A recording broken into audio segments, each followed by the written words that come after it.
নিয়মনীতির তোয়াক্কা না করে বনানীর আকাশে মাথা তুলে দাঁড়ানো সর্বোচ্চ এ শেরাটন ভবন এখন গলার কাটা হয়ে আটকে আছে দেশের বিমান চলাচলে।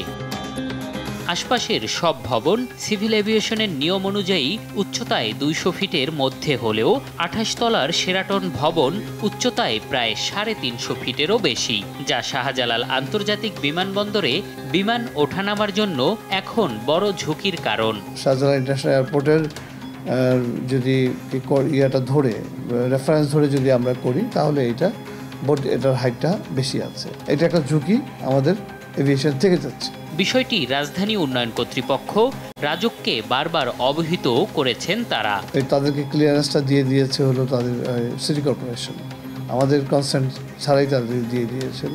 কি করেছে রাজুক জানতে গেলে বেরিয়ে আসে থলের বিড়াল। শুধু সিভিল এভিয়েশন নয়, তাদেরও অনুমতি ছাড়াই খোদ সিটি কর্পোরেশনের জমিতে অবৈধভাবে গড়ে তোলা হয়েছে ভবনটি। কততলা অনুমোদন নেওয়া হয়েছে এবং কি অকুপেন্সিতে অনুমোদন দেওয়া হয়েছে সেই ধরনের কোনো তথ্য প্রমাণ রাজধানী উন্নয়ন কর্তৃপক্ষের কাছে সংরক্ষিত নয় এবং এই ভবনটি রাজধানী উন্নয়ন কর্তৃপক্ষ কর্তৃক অনুমোদিত নয়। বিষয়টি নিয়ে কথা বলতে শেরাটনে গেলে বাধার মুখে পড়তে হয় তাদের নিরাপত্তা বিভাগের। কর্তৃপক্ষের কোনো ফোন নম্বর পর্যন্ত তাদের কাছে নেই বলে জানায়। আমাদের লেভেলে আসলে ম্যানেজিং ডিরেক্টরকে রিচ করার বা ইনফরমেশন নেওয়ার আমার আসলে স্কোপ নেই। তবে থমকে থাকে না দেশ টিভির অনুসন্ধান। বেরিয়ে আসে আরও চাঞ্চল্যকর তথ্য। ভবন নির্মাণের চুক্তি হওয়ার পর থেকেই অনিয়ম আর দুর্নীতি শুরু করে শেরাটন ভবনের নির্মাতা প্রতিষ্ঠান বোরাক রিয়েল এস্টেট। সিটি কর্পোরেশনের ৪৪ কাঠা জমি বরাদ্দ দিলেও বোরাক দখলে নেয় ৬০ কাঠা।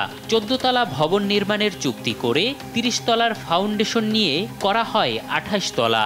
প্রথমে একটি সুপারমার্কেট নির্মাণের অনুমতি নিয়ে ২টি ভবন করে একটিতে গড়ে তোলা হয়েছে ৫ তারকা হোটেল শেরাটন।